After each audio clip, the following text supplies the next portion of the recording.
The topic of this chapter will be a bishop against a knight. This is a major imbalance in chess, and understanding these two pieces, which are often traded in a game of chess, understanding what positions benefit one or the other is crucial to your positional understanding as a chess player. It's a tricky subject, and some positions are better for the bishop, and some positions are better for the knight. And in order to be able to make these trades or understand these trades properly, it takes a lot of development of intuition. So we'll start off with an example where clearly the bishop is much stronger than the knight. This was a game by the great Bobby Fischer against a player named William Addison from Cleveland, 1957. Fischer was already, by this point, a great player, although still quite young. Here he had the white pieces.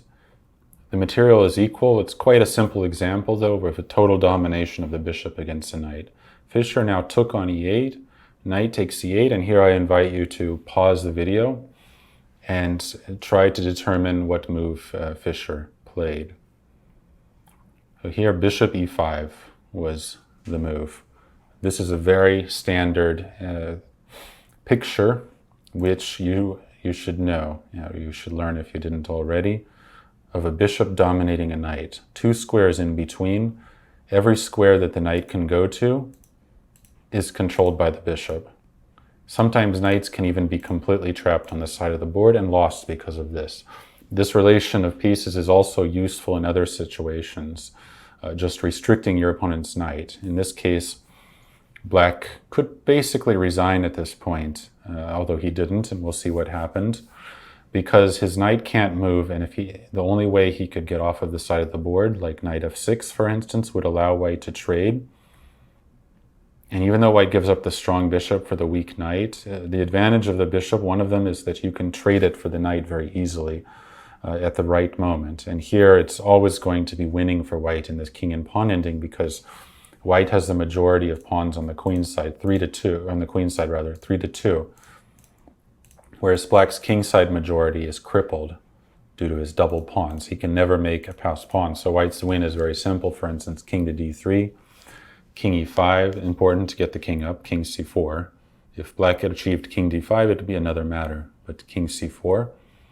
And Black can only wait while white advances the pawns. For instance, king e6, b4, king e5, b5, king e6, and white always has king d4 as well when the king retreats, but if the king doesn't, white can make Black run out of moves. If Black, let's say, plays h5, white could just play h3, and now if g4, we're not going to take there, which would give Black his own majority, but we just make our own little move like a3, for instance. If Black takes either way on f3 or h3, he's left with a crippled majority, but he still can't do anything either. h4, for instance, white would not take the bait on g4, which would allow Black, for instance, this f takes g4 would be a terrible move.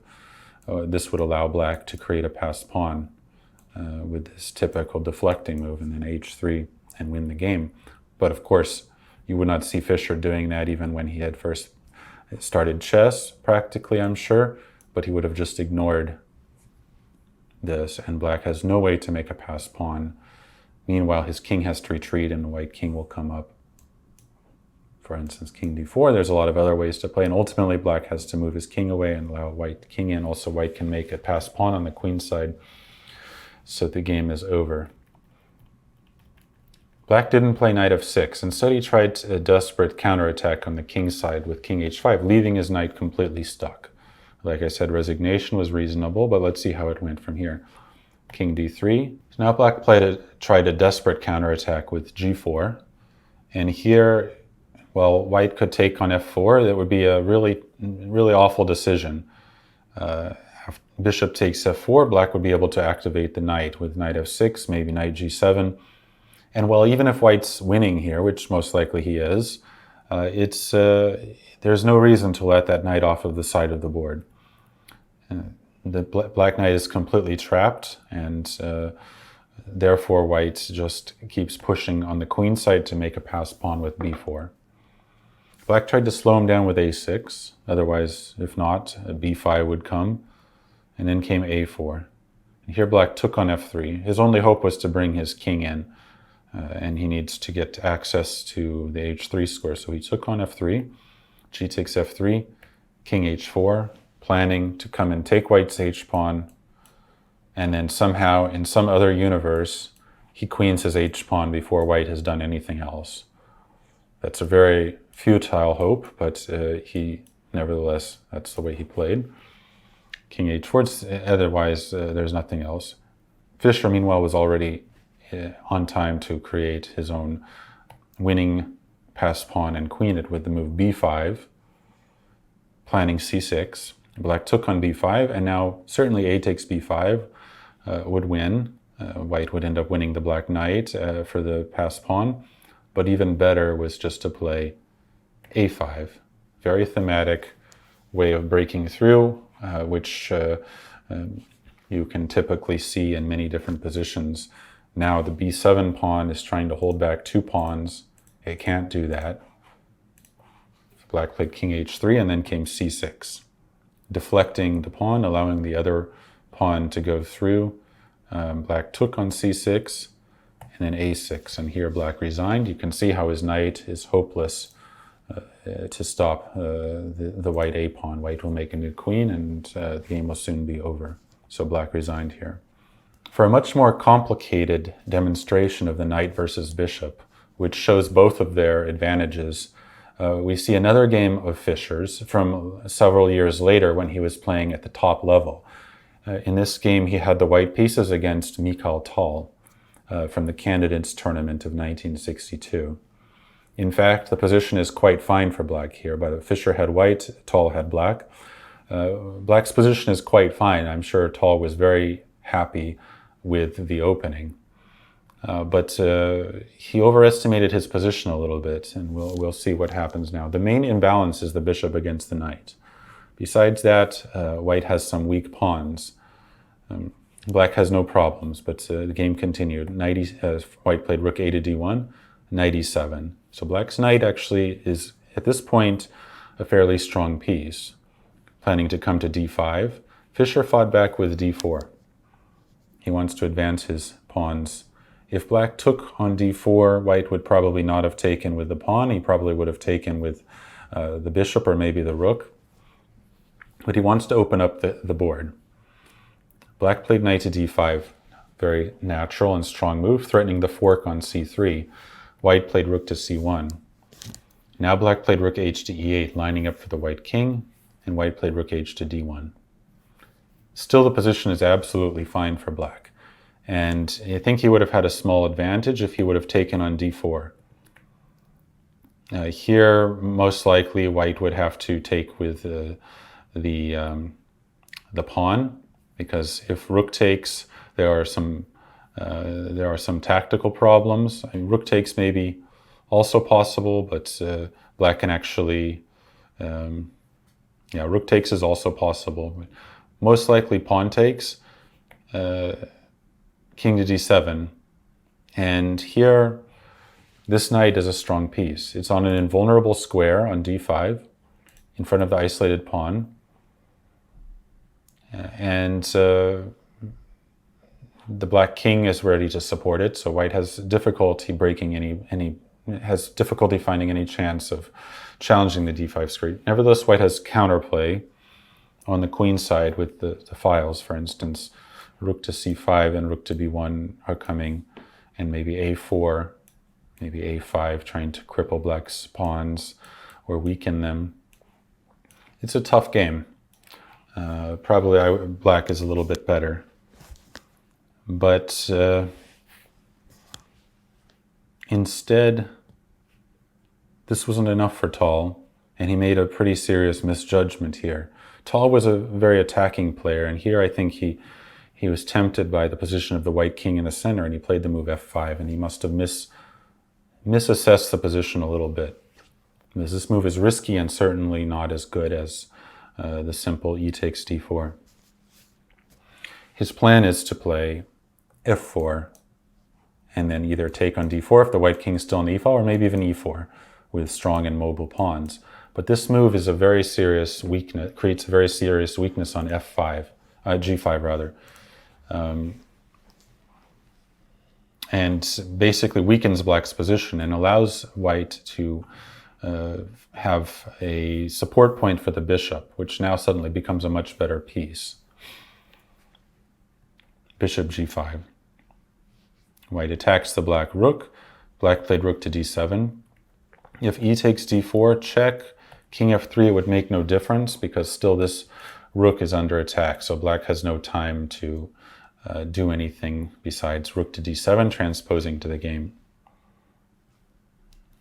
or transposing to a similar position to the game after rook takes d4. So black played rook d7 first, d takes e5, so this way white avoids leaving black with a support point for the knight on d5.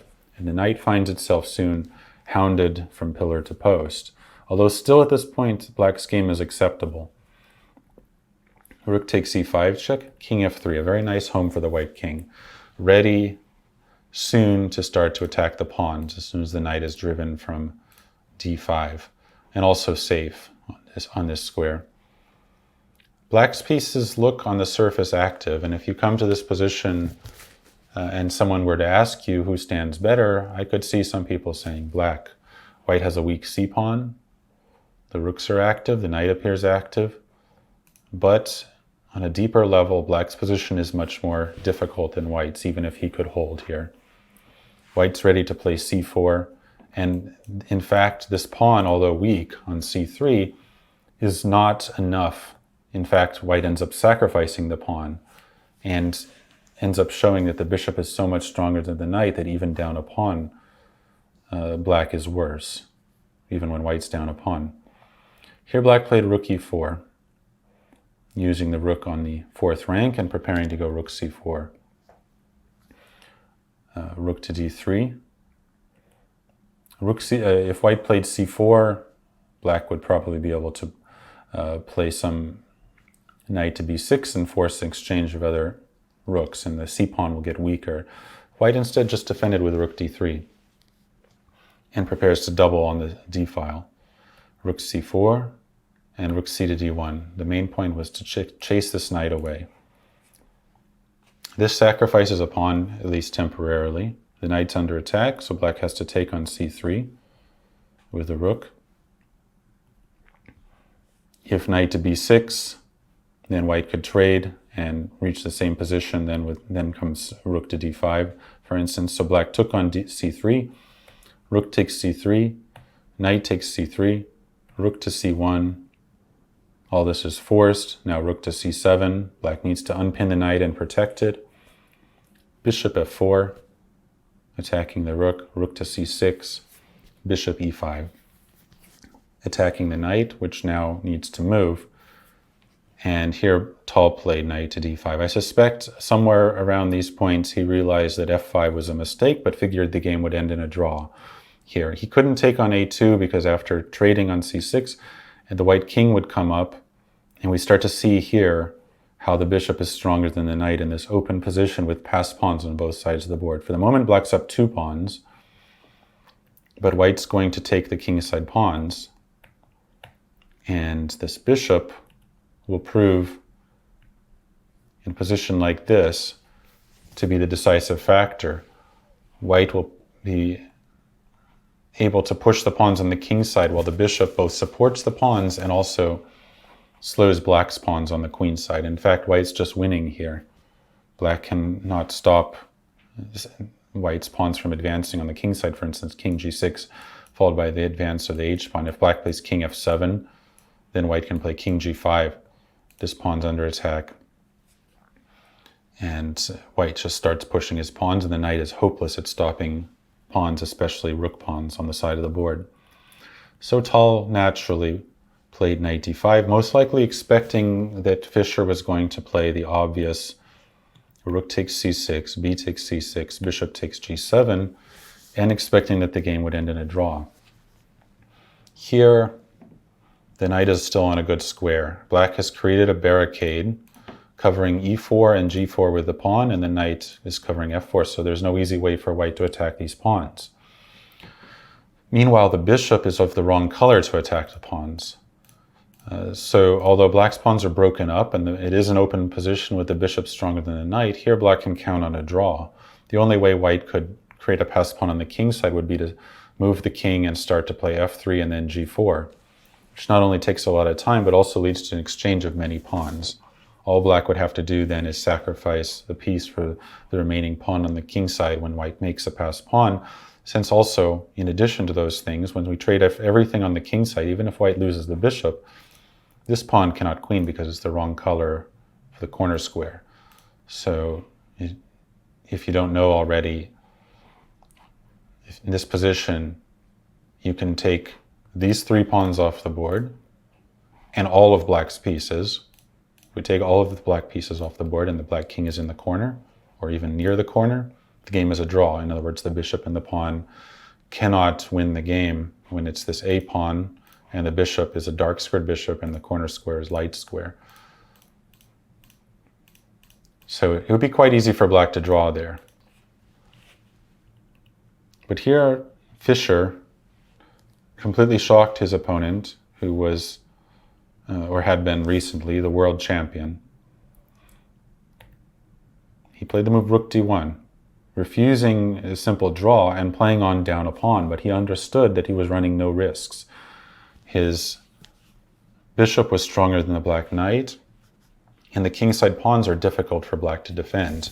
If he loses them, the resulting passed pawns become too difficult for black to stop with only a knight against the bishop. Position takes on a very special character that will hopefully help you to understand this kind of minor piece imbalance. Despite the fact that this was a very strong move, black could probably defend, but Fischer knew that even if black found the defense, he still was running no risk, even if black played the best move. So great intuitive and also intuition and calculation by Fischer at quite a young age at this point, I think about 17. So here, black played knight f6. Okay, his knight is under attack. He doesn't want to lose his g-pawn, so naturally he moves knight f6. He's not afraid of the exchange bishop for knight because he'll just be up a pawn in the rook and pawn ending. He certainly can't lose. This move allows white, though, to continue pressing for the win. Here black had a quite surprising way to ensure safety, but it would have been difficult to find. It's the kind of move that one doesn't think of so easily, especially maybe Tal was a little bit rattled by Fischer not accepting taking the pawn back and going for a draw. Black could have sacrificed the knight with king d7. If he can bring his king to e6 and support the knight on d5, there's no chance for white to win, really. The point would be that if white takes the knight, king e6, attacks both the rook and the bishop. If white gives back the bishop, the game will be at least a draw for black. And after rook a5, black can drive the rook away with b6 and regain his piece. So a little tactical point. Rook takes a6, king takes e5, and here the game should end in a draw. It's a rook and pawn ending with equal pawns, and neither side really faces any risk of losing. I don't know if Fischer saw that, but it's likely, it's possible. In any case, Tal did not see that, otherwise he probably would have played it. Knight f6 was what he played. Now king f4. White's king starts to become active. This also often works in conjunction with the bishop. Black has difficulty holding his position together. The knight is a purely passive piece now. Here black played g6. It was worth considering rook to c2 here. Black is still holding on here. There are some different ways white can play. Maybe bishop d4, protecting the pawn on f2, planning king takes f5. But the game is still, black is still within the realm of not losing. He played g6, which I think is a second mistake. He plans to just free his knight from f6, move it to d7, and drive the bishop away. Now here, still down a pawn, Fischer continued with a very calm play, f3. Just keeping the knight from taking control of the e4 and g4 squares, keeping the knight from those squares, and removing his pawns from the second rank. Black played knight to d7, Otherwise, his pieces are very tied down. Bishop d6. Cutting off the rook from the g6 pawn, white intends to play king g5 and start to attack these pawns. And the main thing is if under any circumstance white takes those pawns, the h pawn will be impossible to stop, even if black has won the rest of white's pawns, because the knight is so bad at stopping those pawns on the side of the board. So here Tal made a mistake, probably again under a lot of pressure. He played now rook c2, looking for a counterplay. At this point, he should have kept his rook on the 6th rank and instead looked for a way to kick the bishop from d6. So he could have played knight b6, and then after king g5, knight c4. This way he would use his rook to defend g6. Bishop e7.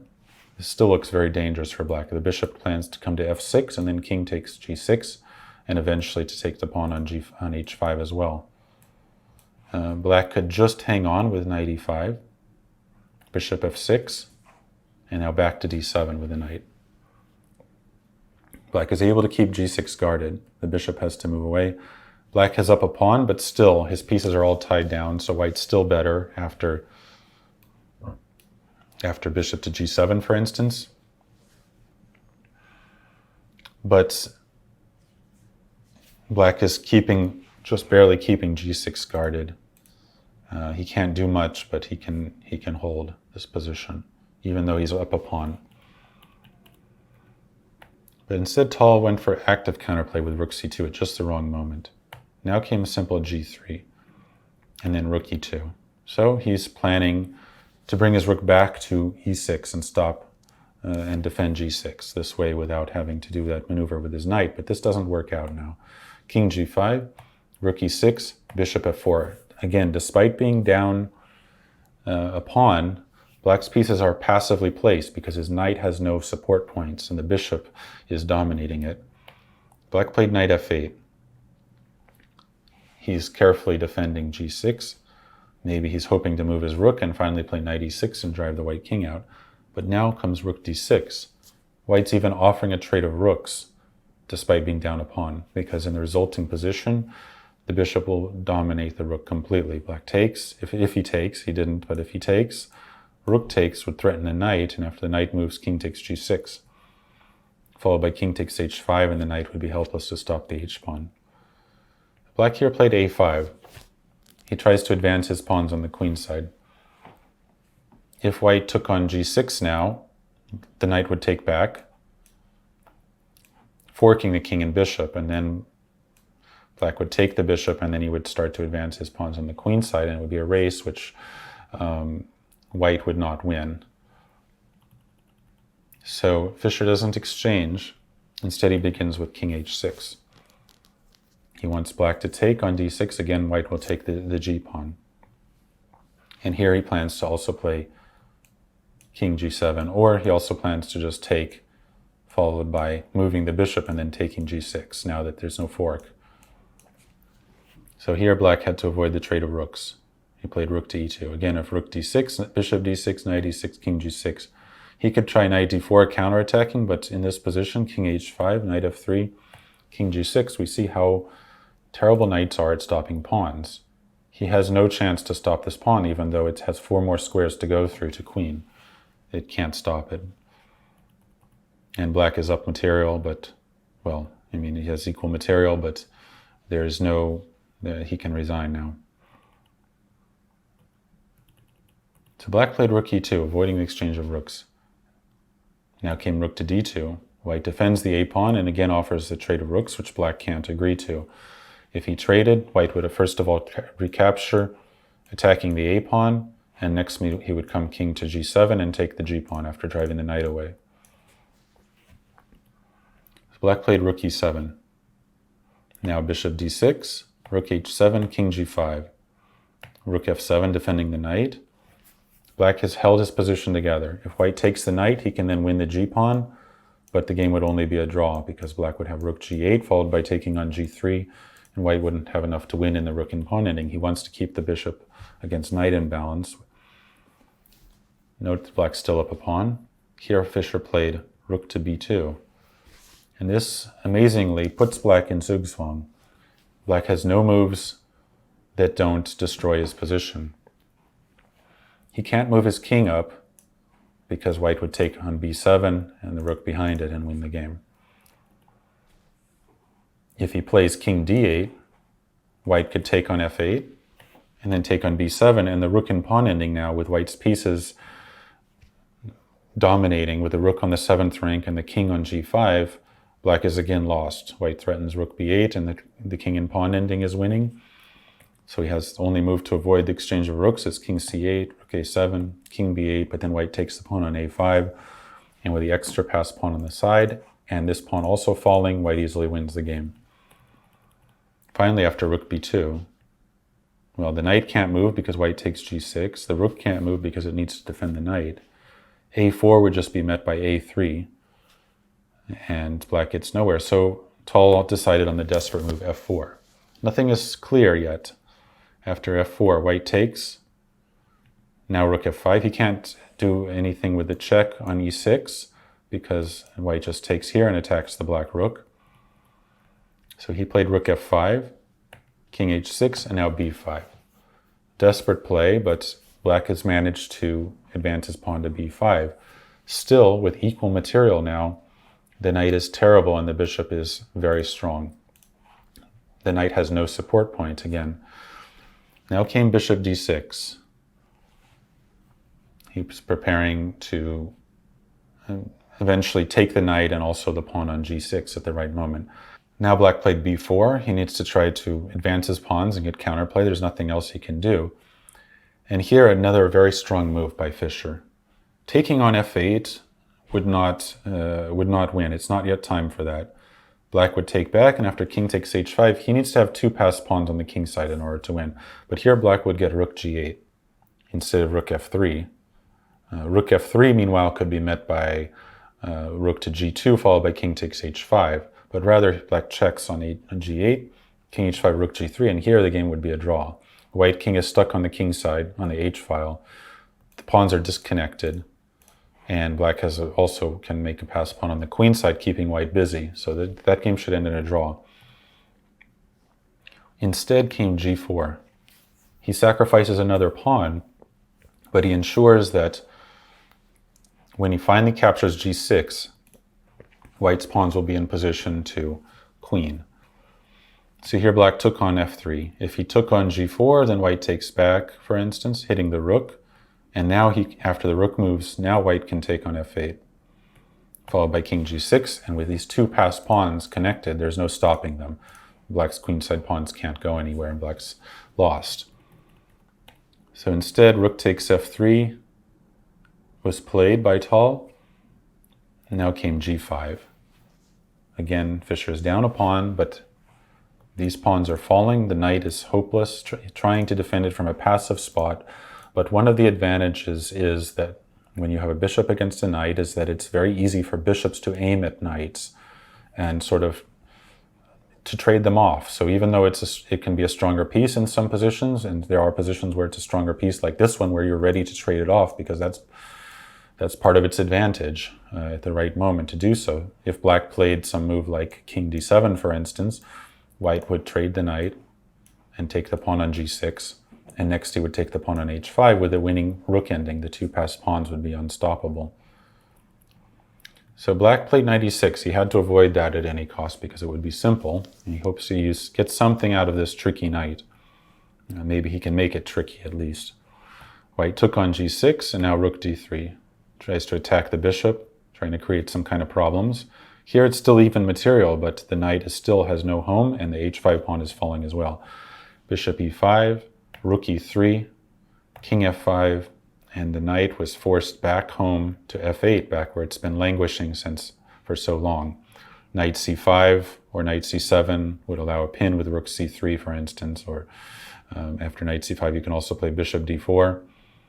Actually, knight c5, rook c2 would be the most accurate. In any case, the knight can't go to the c file, and white's pushing the g pawn. So the knight went back to f8, and now Fischer finished off in a very clean manner with rook to g2, putting his rook behind the passed pawn. Of course, white can't advance it right away because black would take and the bishop would be hanging on e5 with the rook. But instead he first puts the rook behind the passed pawn where it belongs. Black tried rook f3, bishop f4, and now king d7, tries to bring his king over. And here with some accurate calculation, g6. The pawn takes the next step. He's losing his bishop on f4, but he's calculated that black will have to give up a whole rook for the passed pawn then. So g7 is coming regardless of what black does, so he played knight e6 to win the bishop. g7, black took the bishop, otherwise taking the pawn was hopeless. White would easily win with the extra piece. King e5. Now down a piece, but the pawn is unstoppable. If black takes it, then not only does white win back the knight, but it's check, and the rook is also captured on the following move.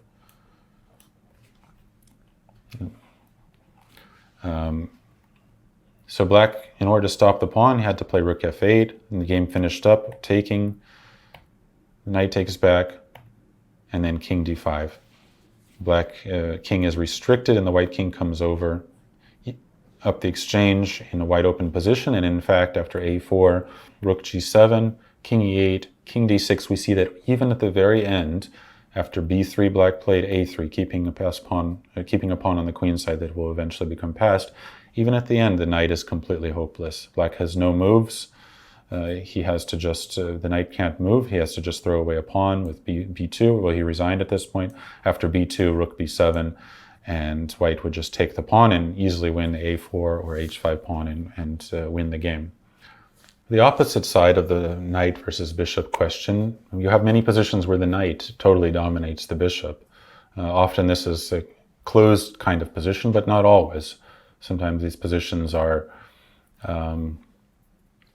positions where the bishop has no targets and so on. Often you have a situation where a bishop is bad. It's blocked by its own pawns that are on fixed squares. We'll see an example of that in this game.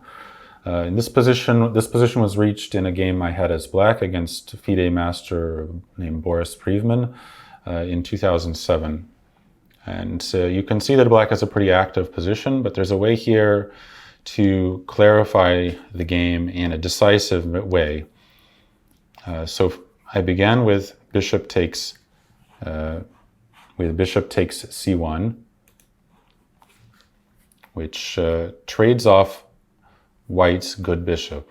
He had to play this move on the previous move in order to, otherwise black's bishop was going to eventually come to e3, which would be terrible for white. So I took on c1. White has to take back, and now a key move, and you should pause the video and try to decide what you would play here as black. So here, taking on g2 is indicated. You have to take this knight because otherwise this knight can challenge black on the dark squares. This creates a pure knight versus bishop situation where the bishop is completely dominated by the knight. King takes g2. So now the knight jumps into d4. White responded with queen to d2, and of course black is not going to take the bishop on e2. Clearly black has a great position with this knight on a square that it can never be driven away from or captured. Even only with great difficulty could white arrange to sacrifice the exchange for it, but that would be hopeless as well. So he is going to have to play around this knight. Black controls more squares. He controls squares in white's half of the board, and this knight will support an initiative anywhere on the board. But you have to somehow begin an attack using this advantage. The way I did it was with a6, preparing to play b5 on the queen side to open a file that I can use to invade, and surely black will take over control of the open files because the knight is such a hindrance to white. So he tries to challenge with rook to b1. I played b5. And now white played a4.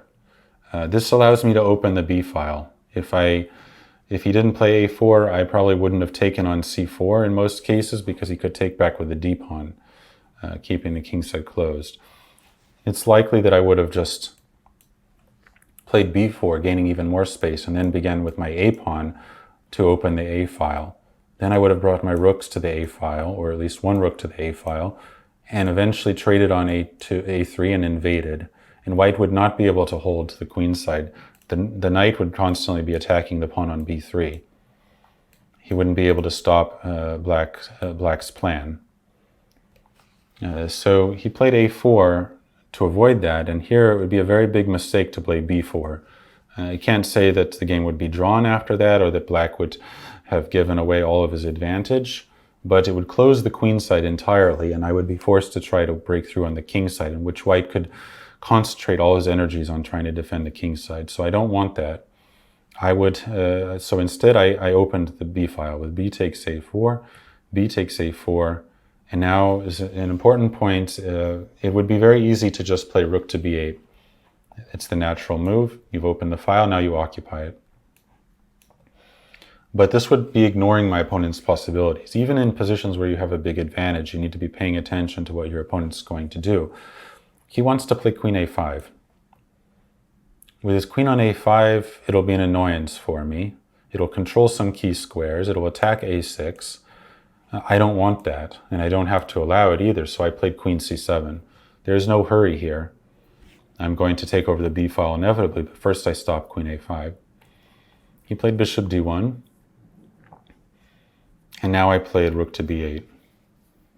So next is to attack the b file, is to occupy the b file and try to gain control there, which is going to happen inevitably because I have the outpost square on b4, again because of white's lack of control of the dark squares. He played queen c1, trying to fight for the b file. So now he's ready, not only with rook b2, his queen supports the other rook, and he's covering the squares over there, but black's positional advantage continues, and I played rook to b4, using the outpost on b4. If white trades on b4, now at some future move, black takes back. There's no more open b file, but now black has a passed pawn, which will be constantly keeping white busy on the queen side. The c5 square could be used by black's pieces as well. The queen or even the knight could go to c5. And meanwhile, white will have to watch this pawn on b4. In effect, it's a weakness in white's game. This pawn is always ready. So he'll have to devote a piece or two to watching that. And I can also start an attack on the king side then. Maybe by f4 or an appropriately timed f takes e4. So white played rook a1, leaving the b file now in black's hands because he saw that he couldn't challenge it. Rook b2, for instance, yeah, he has lots of rooks on the file, but after I play a5, they're completely passive and he can never take on b4, or the same scenario which I just described would occur. So he played rook a1, trying to defend passively. Now came a5, queen e3, f4. So here I want to, well, with queen e3, he's looking maybe for some f4 moves, some counterplay with f4. He's ready to perhaps take on f5 and f4, trying to get some kind of play, even if the positional tide is against him. I played f4, keeping that stuff from happening and looking for a potential future kingside attack, fixing his pawns further on the light squares. Queen to d2. If he took on f4, most likely I would take with my rook.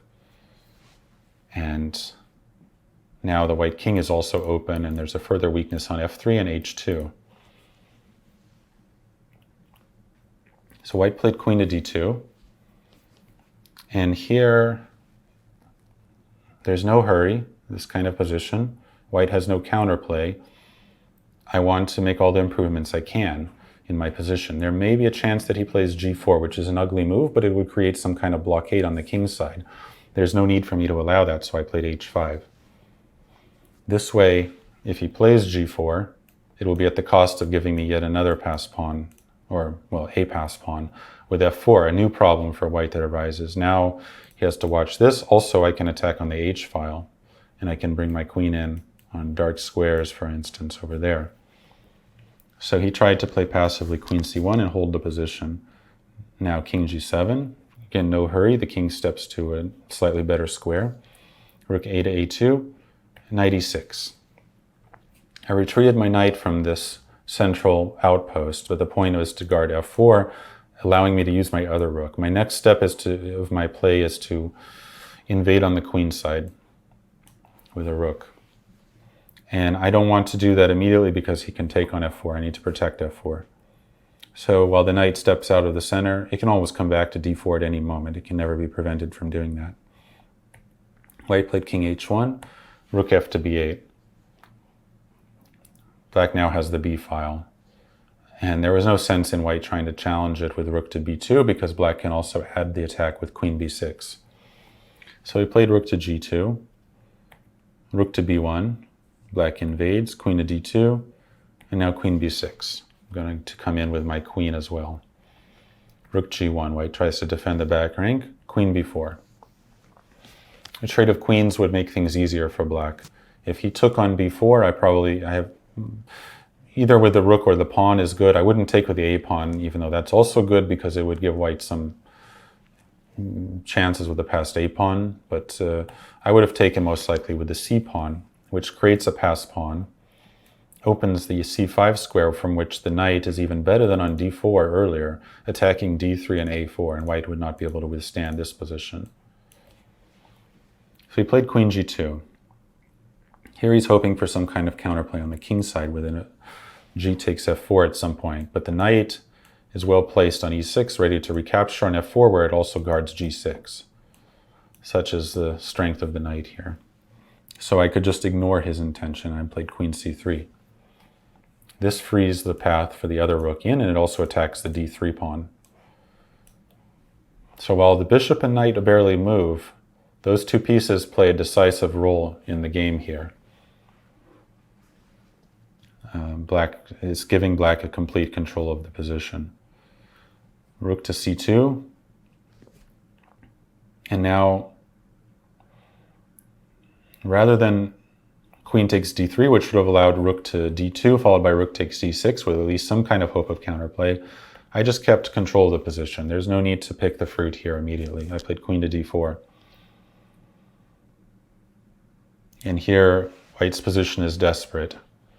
I'm coming in next with rook to b3, or maybe rook to b2, and this pawn will soon fall. A pawn will also fall. There's even plans of just rook to a1 and the other rook to b1, with white tied up on the back rank and losing the bishop.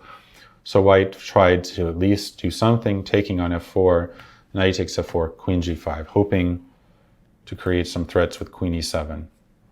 But this was easy to stop. Rook 8 to e7. Just always, it's important to watch what your opponent is doing. So here the queen retreated back to g3. There was queen to d8 achieved nothing either. So he tried to defend his position with this, and now I could just take d3. There's no more rook to d2 move. Now the bishop is under attack. The game finished up with queen e1. And here the simplest way was just to trade queens. Queen takes c2, bishop takes c2, rook e1, and now rook b2. Here, black is up a pawn. True, it's the backward d pawn, but there's also total domination. A rook on the second rank, the knight compared to the bishop. This is overwhelming, and all of white's pawns are going to fall.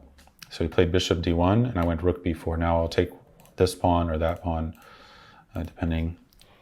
He played king g1, rook takes c4, king f1. He's trying to come over to liberate himself. The bishop can't even move anywhere. For instance, bishop to b3, there's always rook to c3, and then I take on f3, and the bishop still has nowhere it can go. So he played king f1. Also king f2 would be met by knight to d3 check, forking the king and rook. So king f1, rook to c1, just keeping white from doing anything again. Bishop b3. Otherwise, there's no moves. I have knight to d3 coming. So he played bishop b3. Now rook c3 attacks both bishop and the pawn on f3.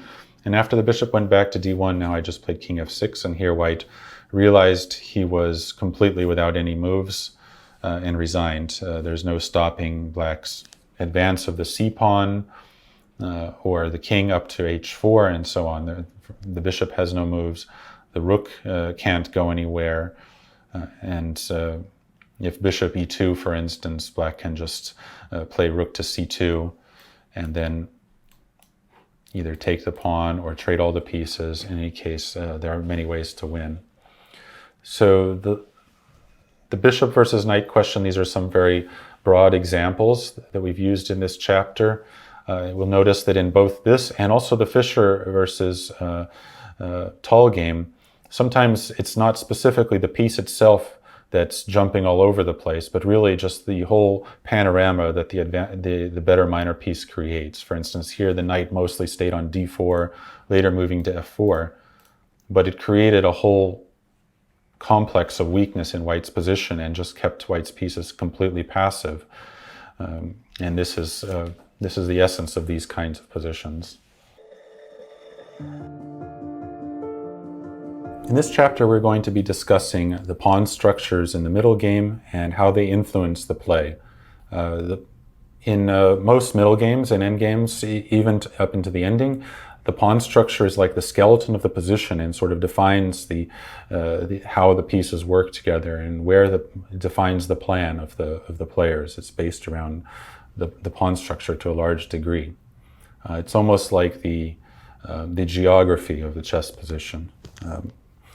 To start off with, we'll see a game which I think is very instructive, where the great player from Estonia, Paul Keres, had the white pieces against a player from Chile named Rodrigo Flores Alvarez. This was from the Buenos Aires Olympiad of 1939. I believe the game was a bit of a mismatch. Keres at the time was one of the best players in the world. His opponent was a lesser master, but we can learn a lot from these type of games. We see clearly things that might demonstrated on the board that might, between Keres and let's say Alekhine, might have been remaining in the background and not shown on the board. Keres began with the move e4. His opponent played the French defense, and Keres chose his customary knight to d2. This is a variation which leads to quite safe play for white, but also free piece play in many cases, not allowing the same kind of weaknesses that white structure might get after knight c3, bishop b4, and the win-over variation where it's much sharper. Black played knight f6, attacking on e4, bishop d3. So actually it just transposes. Keres chose this move rather than the immediate e5, and black decided not to use the opportunity to take on d4, but instead just played c5, and after e5, knight f to d7, c3, knight c6, we reach a normal position, and Keres chose the move knight e2. There's also the move knight f3, which is a different opening, different variation, but here the idea is that the knights don't trip over each other. This knight goes to f3 later on, in most cases, freeing the bishop. And this knight from e2 can sometimes go to f4 or sometimes to g3. So it's a very harmonious way of development. This time the theory was relatively new in this variation, and players tended to try to take advantage of white's slight lag in castling with moves like queen to b6, which is what black played. Nowadays, it's more commonly seen that black takes on d4 and then plays f6, and this kind of position is reached, and often the queen goes to c7, fighting for the diagonal b8 to h2, but that's another subject. Black played queen b6, logically attacking the pawn chain on d4. White played knight to f3, protecting, c takes d4, c takes d4, and now bishop to b4 check, which is a bit of a dubious move. Although at the time, the theory was probably something about this move actually happening. For instance, very recently in 1938, there had been the Avro tournament, which was the best players in the world competing against each other. And Capablanca had played this move against Alekhine, who responded with the move king f1. Alekhine liked to keep the game sharp, and while it looks paradoxical to give up castling rights, this can often be done and the king is castled by hand, while the bishop is left in the awkward position on b4. Black is a little bit lacking in space, so Alekhine wanted to keep the piece on the board. Nevertheless, black gets some counterplay. He gets f6, and he quickly can develop some counter pressure, and white having to play g3 weakens f3 a little bit, so there's some downsides. And Keres decided to just play bishop to d2. He doesn't mind the exchange of the dark squared bishop, since this is black's good bishop. It's on the opposite color of the pawns. And its exchange leaves black with a certain weakness of the dark squares. It frees his position a little bit, but at the same time leads to a kind of a long-term risk that he can be left with this bad bishop against some of white's knights, for instance. And here, black took on d2, the queen took back, and here black played a move that most likely Capablanca didn't intend had Alekhine played bishop to d2. He played queen to b4, which I think black maybe by this move was kind of aiming for a draw, thinking he could exchange pieces against his great opponent. And this tends to be a psychological thing that happens. But we should know, it's very important to know, that blindly exchanging pieces will not get you a draw. In fact, playing for a draw generally will not get you a draw. So regardless of what black's motive was, this move leaves white with a pretty clear advantage. First of all, black's losing a lot of time with this queen trade, and it leaves white with a simple position with a space advantage. It was better for black to try to play f6 and get some freedom, try to get some freedom for his pieces, at the cost of being left with a backward e-pawn. So after queen to b4, it's white to play, and Keres certainly doesn't mind the queen trade.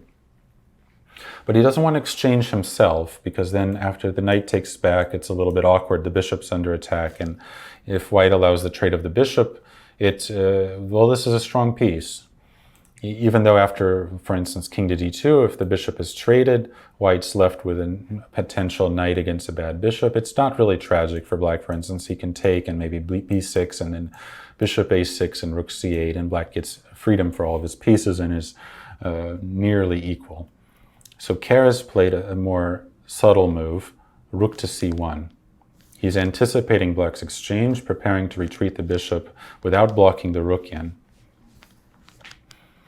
So here black took on d2, and naturally the king took back. Once the queens are traded, there's no need to castle. The king is perfectly safe on d2, and the king, in fact, can play a role in the game, especially a defensive role on the queen side, as we'll be seeing. Here black played knight to b6.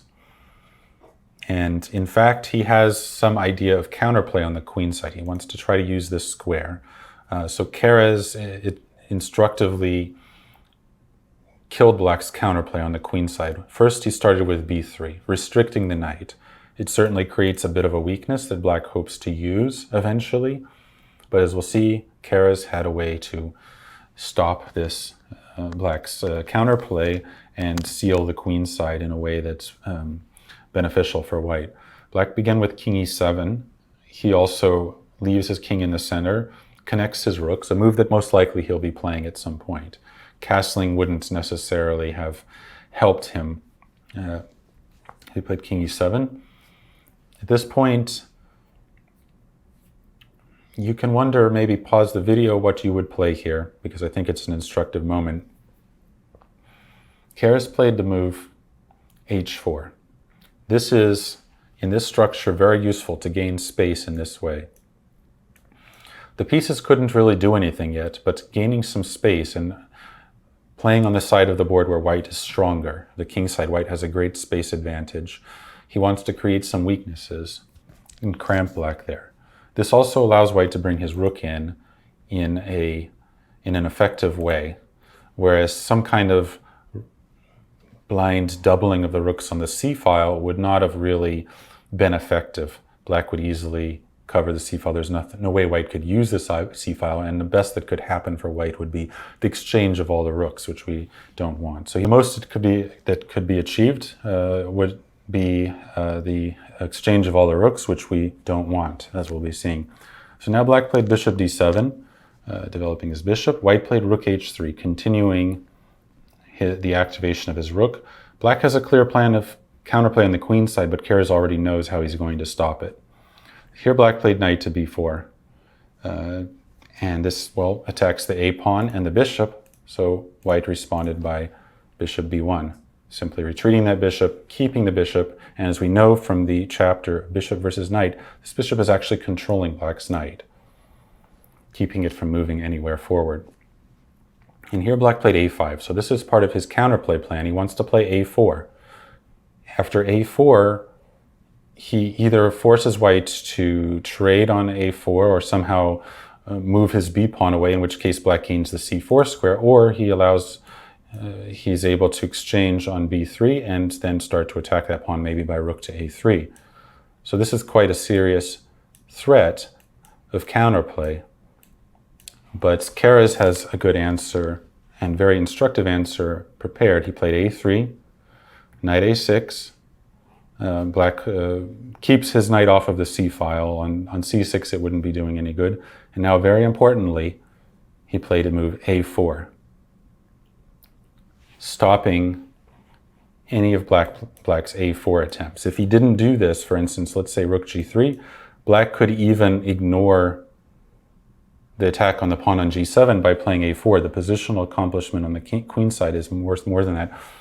If white plays b4, black suddenly gets the c4 square for his knight, and then he can even, attacking the pawn on a3, and if white was protecting it, he could even bring a knight to b5 and continue to threaten the a3 pawn. And suddenly black has all kinds of squares on the queen side, and white has lost control.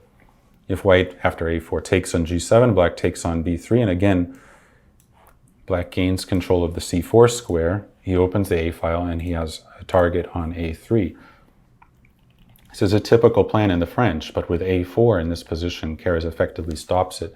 Now he gives up the b4 square to the black knight, but as we'll see, the knight can achieve nothing there. It's all on its own.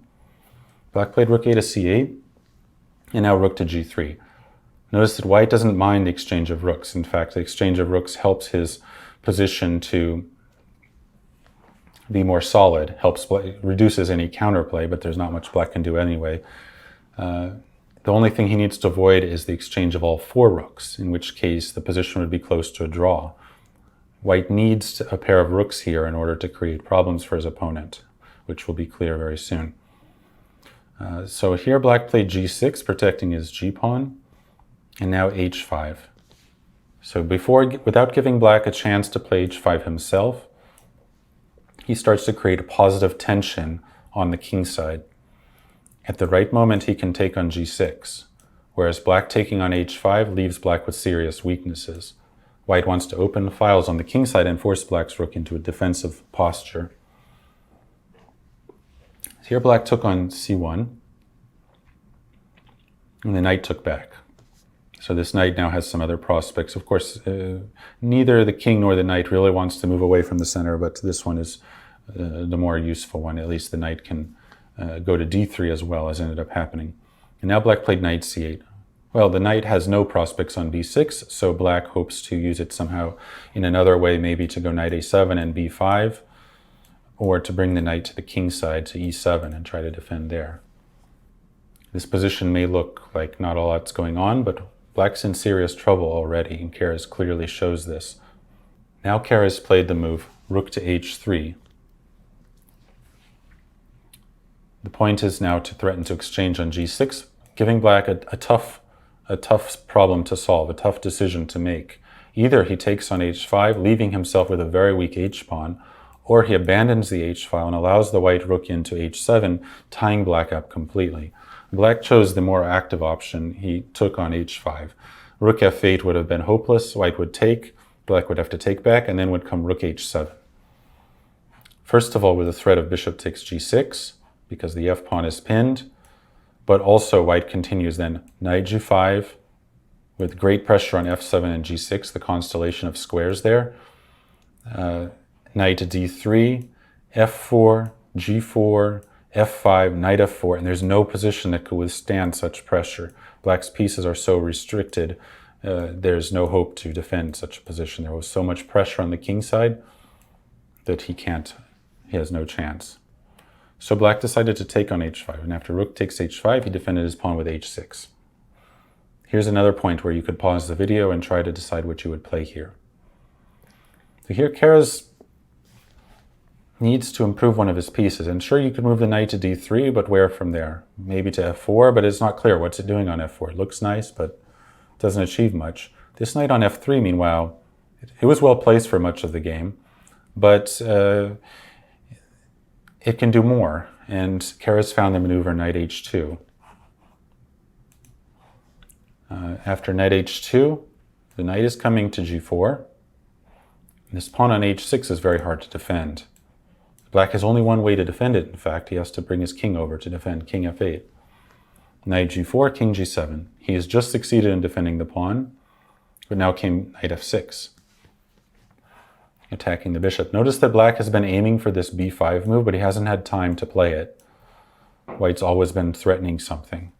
Black played bishop c6, and here once again Keres moved a piece to a better square that had already been, from the square it was on, adjusting himself to the new pawn structure. So he played the move rook h3. The rook was no longer doing anything on h5. Now it can go to the g file, and eventually white can use this move, as we'll see, to win the h pawn. Here black played knight c7, planning to try to oppose this knight, which is on f6. And Keres, while he could play something like rook g3, check, king f8, knight h7, and then after king e7 come back to h3. This is a little bit awkward, although it's probably good for white. He found something even stronger and simpler as well, more technical and smoother. Black's planning to remove this knight, while white just brings up his other knight to replace it, knight d3. Now black played knight e8, white took, bishop took, and now knight f4, and the other knight will come up to f6 with tempo. Here, black played bishop c6. He needs to, he needs to try to make some way to make some connection of his pieces. In particular, he has to be watching out for sometimes this move might happen if he's not careful. So anyway, he played bishop c6, knight h5, king f8, knight f6. Almost the same position as before, but white has just traded off a pair of knights.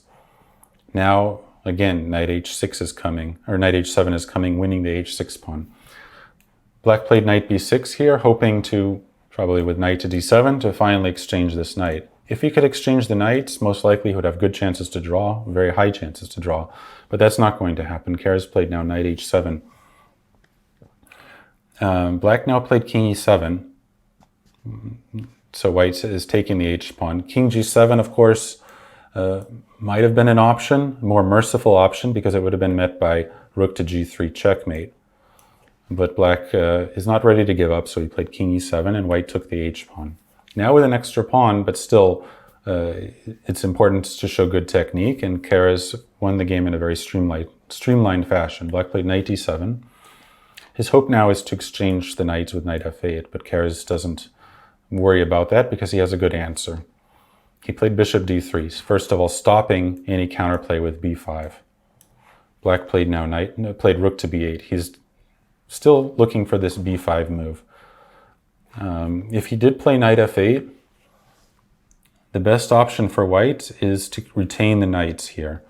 If he were to, let's say, unpin his knight with rook h3 or something like that, black might be able to exchange everything, and this ending could be quite tricky, in fact, especially after b5, let's say, exchanging some more pawns. White has a very small sector of the board where he can win, only on the king side, really. So we don't want to run that risk. While you exchange while you're up is a good plan, you can't, again, blindly exchange. And in this position, retaining the knights is very important and makes it clear that black can have no fortress. So if he played knight f8, Keres probably would have played knight f6. Using tactics to keep the knight on the board, he has this fork.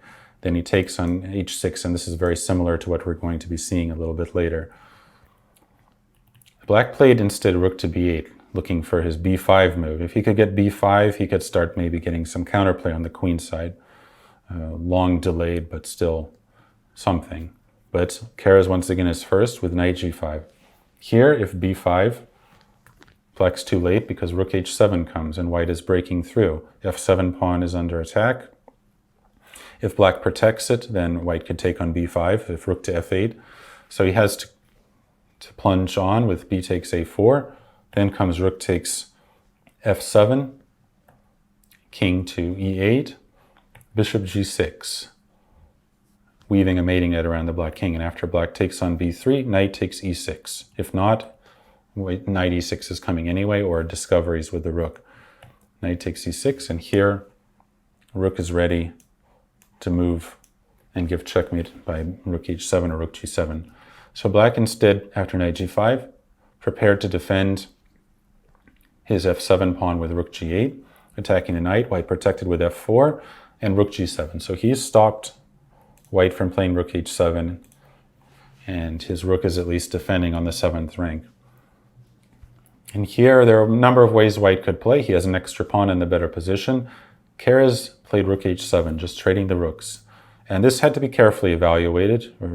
It wasn't very hard for him, I'm sure, but you have to be careful when you go into position. For instance, you're trading the more active rook for the passive rook to make sure that black doesn't have some kind of fortress, but here he doesn't. He has to take, knight takes, and now black played knight b6. So if he had played knight f8, white would have moved his knight maybe to f6 or to g5. He played knight b6, white played g4, and now he just advances his pawns. Knight c8, black is looking to try to challenge the f5 square, I guess, with this knight maneuver, but he's also looking for his b5 move, to move his knight to a7, for instance. White now played f5. Black took. If he didn't, for instance, if he continued with knight a7, white could just play f6 and then g5, g6, and eventually this f-pawn's going to queen because the bishop will control f7 and the knight controls f8, similar to like in the game. Black took on f5, white took back with the pawn, knight a7. Finally, black is ready to carry out his counterplay move b5. But white's already finishing the game. He played f6 and black resigned. If black plays king e6, he would be mated by knight f8. And if he went king e8, then comes e6. And if black takes the pawn, then bishop g6, followed by f7 and the f-pawn queens. If he doesn't take, he carries out his long-awaited counterplay b5, then comes the final blow, bishop g6. In this segment, we see another game where the pawn structure dictates where the players attack and how they maneuver their pieces. This was a game that I played as black in the 2018 tournament in Virginia. My opponent was a master level player named Samuelson. He began with e4, c5, knight f3, d6, d4, c takes d4, knight takes d4, knight f6, knight c3. And now I played the classical Sicilian with knight c6, and he used the slightly unusual move f3, going for an English attack set up with bishop e3, queen of d2, long castles, and g4, h4, etc. Of course, there are many ways black can play against it, but that's generally white's plan. Here I played the move e5, gaining space and driving the knight out of the center. There are other options. He played knight to b3. I played bishop e7, bishop e3, castles, queen to d2, and now bishop e6. I think this system was, I'm quite confident with as a way to meet f3. First of all, black intends to play d5, breaking in the center when white's position would look a little bit, toothless and also a little bit weakened by the f3 move. If white tries, for instance, g4, I can play d5 here, breaking in the center and meeting the wing attack with a central counterattack. Then g5 could be met by either d4 or maybe even better, knight takes e4, desperado move followed by d4, regaining the piece and leaving white with a bad structure. So he played here, well, he has to stop this d5 move if he wants anything from the opening. So he played the move knight d5. Castle's queenside would have a big flaw in that after a5, black has reached a position from the Najdorf with an extra tempo. Normally the pawn goes first to a6 and then to a5. Here in one move it reached a5, which is a major factor in a position that's so sharp with opposite side castling. black intends to play a4 and drive the knight away and open up the white king's position. If a4, then comes knight to b4, and black intends d5 and rook c8 as well. So this is dangerous for white. So he decided to play knight e5, creating a new kind of structure. I don't want to allow him to play c4 and consolidate the knight on d5, so I took immediately with my bishop. Generally, I would prefer to take with the knight and keep the light-squared bishops on the board, but of course I can't do that here because he would take back and fork my pieces, so that's not allowed. So I took with the bishop, he takes with the pawn, and now the knight retreats to the back rank. The knight is going to a new circuit, to d7, and from d7, now we have a new, we have a new pawn structure here entirely. When white took here, he changed the pawn structure in a fundamental way. The game has changed completely from what it was before by moving that pawn there. No longer does he have this hole on d5 to try to exploit. No longer does even opposite side castling in his g4, h4 plan even make any sense here. It would actually be very mistaken for white to start trying to castle queenside, I think, in this position and then play g4. Black's attack would be stronger. In reality here, white's play is now actually on the queenside. The structure determines that he's going to try to play c4 at some point, maybe c5. Whereas my play with my 4-3 majority on the king side will be over there. And I have more space on the king side. We'll see how it develops from here. My opponent played bishop e2. A good flexible move, preparing to castle.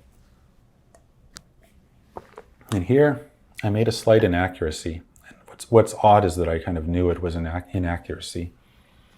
I played the move knight b to d7 first, which is a flexible move, and the knight is clearly going to d7. But I could have started with the move a5, preventing him, after I played knight to d7, he had the option to play knight a5, which would have, well, it's not tragic for black, but it allows him, for instance, he attacks the pawn on b7, I play my queen to c7, it would allow him to keep his knight there, keep me from playing a5, and start to advance on the queen side. If I chase the knight with b6, at some point it will come into c6, and that's also not so great for black. Even if I have to exchange it, I can exchange it off. Still, I think you'll agree with me after you see this game that it would be better for white to just have exchanged this knight at no loss of time than having to have it kicked around the board. So in fact, it's better to start with the move a5 and only then play knight d7, and it would reach the same position ultimately. But he didn't use this option. He played c4, which is part of white's play, but it would have been better to play knight a5. Now I played a5. The point of this move is that I want to grip these squares b4 and c5. I want to prevent him from breaking through as much as possible, and maybe even use those squares for my own pieces later, as ended up happening. Now he played rook to c1. This is part of white's plan. At some point he wants to go c5, but I think he also, as we clearly see, didn't want his knight kicked to the c1 square after a4. He wanted it instead going to a1, where it would be out of the way, and from there it can go to c2 and then a3 and then b5, which is what happened. Whereas if it was a reasonable move to just castle and not play rook c1, the knight might end up, maybe not immediately, but at some point may end up after a4, getting kicked to c1, and then from there it can only go to d3, and there's some problems with that because e4 can also happen then. On d3 the knight is a little strangely placed. So for that reason I think he decided to play rook c1. Now at this point you need to find a plan. You might wonder what to do. Some routine developing move like rook e8 would not be a move that you play, because the rook does nothing on e8. It's not developed. Neither rook c8. The rook has no role on the c file besides the dropping of the a pawn. a4 would be premature because I don't necessarily want to chase his knight, and this also makes it easier for him to play b4.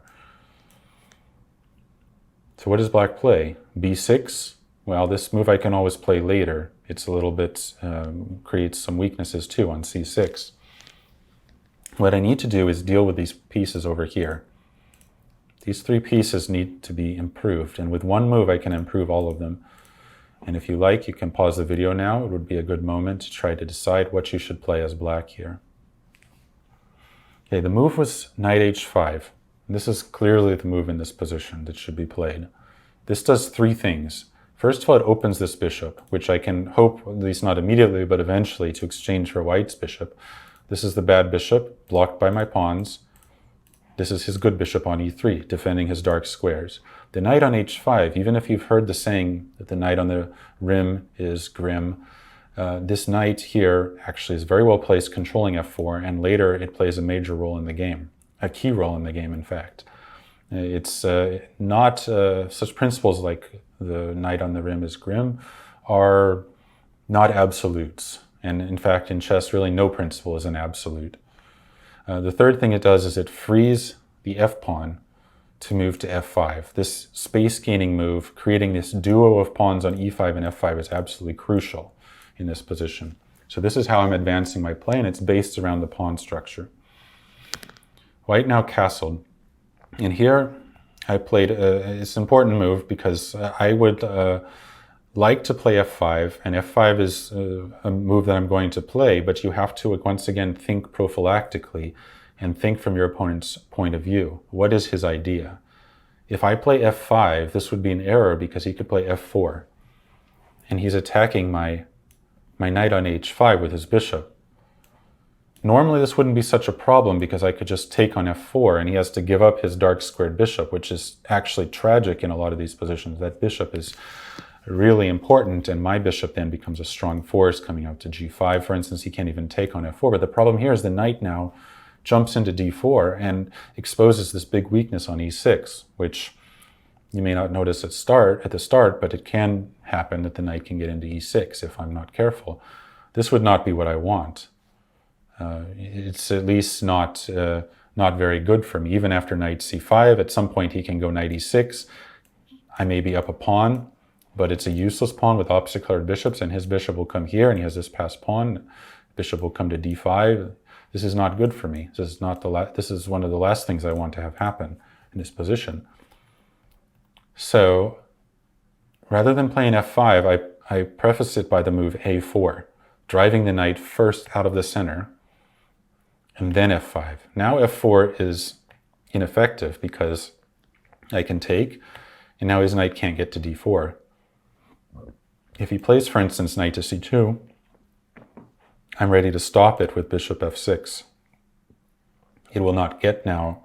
I can take it, or after knight d4, I can actually play queen b6, but eventually I'll just take the knight and I'll play g5 and have an extra pawn. And of course, if he takes the pawn on f4, there's always bishop g5 winning the exchange, or I also have bishop b2, queen b6, and bishop e5 and queen b2.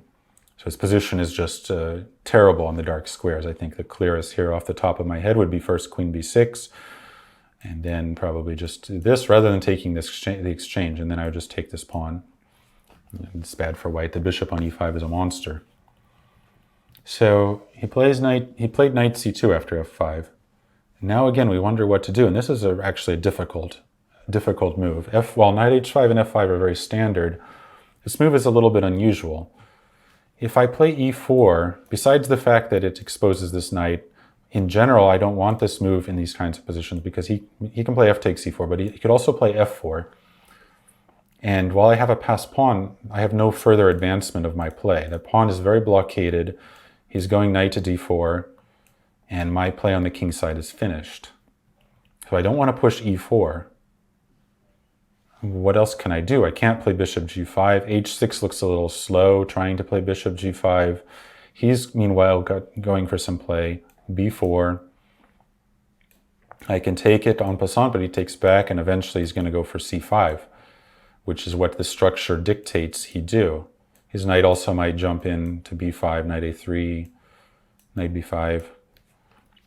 So I need to do something to activate my pieces further. And there was a clear way to play here, which was f4. This move looks a little unusual. I'm giving away the flexibility of my pawn duo, and I'm even making a hole on e4. And this could be positionally bad if he could use the e4 square, but his knight is infinitely far from e4. This kind of pattern with a knight one square apart with a diagonal with one square in between is an important pattern to know. This knight takes 4 moves to get to e4, and that's not possible for white to accomplish in this position. So he can't even really control e4, let alone use it as an outpost. Meanwhile, by playing this move, I cramp his position on the king's side, and most importantly, after bishop f2, the follow-up. Now would be a good time to pause and find black's move. Bishop h4. This is exchanging his good bishop for my bad bishop, even if my bishop is actually not really impeded by my pawns that much. I mean, it's blocked by these central pawns, but it has some free space on the king's side. But the main thing is by exchanging off his dark squared bishop, I gain access to all the dark squares throughout the board, actually. So I did this. He went knight a3. He can't avoid the exchange of bishops. g3 would just expose his king and lose a pawn. But he wants to go to b5, attacking d6, put pressure on my pawn chain, and maybe in some cases he could even go and attack and use the e4 square. That's the only way he could get there. So knight a3. I took on f2, rook takes back, and here, again, how to progress black's play. This is a key square, and I need to activate my knights. Clearly, knight moves are called for. Knight c5 was reasonable, and I'm going to play that, but I began with a move knight g3. First, the knight comes here. It looks a little bit spectacular, but he can't take the knight, of course, because if he takes, I take back, attacking the rook, and after rook f1, queen h4, and black mates in a couple moves. Queen h2, and then if the rook has moved away, then queen h1 mate. So the knight on g3, meanwhile, helps to control the e4 square, and potentially it could come to f5, although that didn't end up happening. Right now, my immediate threat is actually e4, when he won't be able to capture because the knight will recapture, forking the queen and rook. Meanwhile, after e4, I'll be threatening e3, which will not be able white to stop that move, and also it will open the e5 square for my other knight. So he has to stop e4. He played bishop d3. And now the other knight came to c5, once again fighting for the e4 square and threatening e4. So he again stopped the e4 move with queen to c2. If he took the knight here, again, black would have a winning attack, although these things need to be checked. You can't just assume it, at least in a serious game. For instance, rook e2, queen h4. If he tries to make an escape for his king with rook e1, I play queen h2, king f1, and now I don't want to just blindly chase the king. It wouldn't be so clear if I started checking, his king would run away, but rather much stronger, rook takes f3, winning the queen, because if pawn takes, then I can take the queen. So he played queen c2. Now he threatens h7. Not my biggest concern, but in any case, I need to activate my pieces further, and maybe he'll start thinking about taking my knight if I'm not careful. So the next move was clear. The queen came to h4. Now I threaten some things on the king side. Notice that he can't take on h7 with a desperado to trade the queens, because at the end I have knight e3 forking the rooks. And he can't take my knight, because now the queen is already in the position to check on h2 on the next move after taking back. So white played knight to b5 here, and here he threatens the base of my pawn chain, d6. But once again, I have a move that can combine attack and defense, rook f6. Well, defense is clear. I'm stopping him from taking the pawn. What's the attack? Well, I threaten queen takes h2, the queen sacrifice, for instance. If he would like to bring his knight in to c7, threatening the rook, and maybe come into e6 and start disturbing my pieces, disturbing my piece, but then I would take on h2 and obviously checkmate with rook h1. So rook f6. So he stopped that with h3, the only defense. Bishop h7 still doesn't work. The same knight d3 at the end. And here I have a good plan with g5, h5, and g4, which is almost unstoppable, but it was best to get all the pieces into the game, and so I began with rook a to f8. Now this move may look strange, moving the rook to an open, to a closed file, but we'll see that there was a clear plan behind this. And here he tried to play on the queen side with b4. He still wants to take and play b4 and drive my knight from c5 and eventually play c5. That was White's plan from the beginning. If he had tried some prophylactic action like knight c3, then his knight would have been driven back, and I would have then been able to continue with g5 without having to worry about some invasion on c7. I was concerned about the move rook e1 primarily during the game, because I saw that if I carry out my plan, which I've been planning with rook to f8, I play e4, this would be a serious mistake. Again, it's important to always think from your opponent's perspective. And also not assume things like, for instance, I'm winning the exchange, or assume that he can't give up the exchange, because here he would take with the bishop. I would take with my knight from c5, and then instead of taking with the f-pawn, which would allow me to play f3 as in the game, he would take with the rook and sacrifice the exchange, keeping things closed on the king side. And then if I take the exchange, which I have to do, suddenly I don't like my position so much anymore. I won the exchange, but at what a cost. He has powerful queen in the center. His knight is as good as a rook. Suddenly this knight is jumping into many different squares, maybe e6, maybe c7, e6, maybe attacking the d6 pawn. He has control of the e file, and my rooks are useless, and I have a weak pawn here, a weak pawn there. This would be absolutely tragic kind of change in the position. So of course I wasn't going to play e4, I would have gone back to my g5 plan, which was still very good, for instance, knight h7, h5, and now it makes a difference that he didn't gain a tempo when playing knight c7 because I got this rook a to f8 move in. And now comes g4 next, knight e6 even doesn't help him. So this is very good for black. So he played b4, I took it, he took back, and now is the time for the breakthrough, e4. My main thing is to free the pawn on f4, which is why I played rook a to f8. He took with his bishop, trying to exchange as many pieces as possible. F takes e4 would be met by f3. Now I took with the knight, he took, and then f3. So now finally black's plan has reached its completion, and white's starting to feel the pressure against his king. So here there's a lot of pieces facing his king. He tries to trade off what he can. Of course, here I'm threatening knight e2, for instance. I'm threatening f takes g2, opening lines everywhere. So he decided to take on f3 with his rook, trading a pair of rooks. I took, he took back, and now very important is I want to remove this pawn on f3, not the one on h3. This taking the pawn on h3 may look tempting because it gets the queen closer to his king, but this would be a superficial way of doing things, and now he has, for instance, knight to d4 or maybe queen to g2, and my pieces are driven back.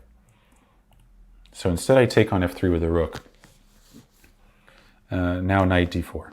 So this is his hope to drive my rook away and close the holes on the king side. If king g2 instead, I would have just played rook e3, and black threatens rook e2, winning the queen as well as moving the knight, and then all kinds of chaos happens on the third rank. The pawn on h3, the queen to g3. So instead he tried, after rook takes f3, to drive the rook away right away with knight d4. Well, I could play some different moves like rook e3, which would probably still be good for black, but the most accurate was to use a little combination here. And you can pause the video and see if you can find it, how black now begins a winning attack. Okay, I played knight e2, a clearance sacrifice. I'm sacrificing the knight, which already did a lot, the one that went to h5 and then to g3, just to clear a spot and also to deflect the white queen away. So white definitely has to take the knight, otherwise if his king moves I would take h3 with checkmate. So if he takes with the knight, then comes queen f2, followed by, after king h1, rook to h3 checkmate. So he took with the queen, and now comes queen g5, forking the king and the rook. But it's not over yet, because he goes king h2, and my own rook is under attack. If he went queen g2, I could have taken the rook with check, and then also won the queen with queen f4, when next comes either rook g3, or rook f1. So if he played king h1, I would have then had rook takes h3, and then his queen would be forced to interpose on h2, and I would also take the rook on c1. So he played king h2, and now I can't take the rook because my own rook is under attack, but I have queen f4. Check. Now he went king g2. If king h1, then I could take on h3. I could also take the rook, but I want to with check now, but I want to be as accurate as possible. I would want to be as accurate as possible and just take everything I can with rook takes h3 and then take the rook. And then there's also queen h1 at the end, winning white's queen again with rook h2 on the next move. So he played king g2. Now came rook g3. And if king h1, then comes queen takes c1, followed by queen g1 mate. So he went king h2. Once again, keeping his king attacking my rook, but now I play rook g3, g4, discovering a check on the king, and after king h1, queen c1, and then it's made in a couple of moves.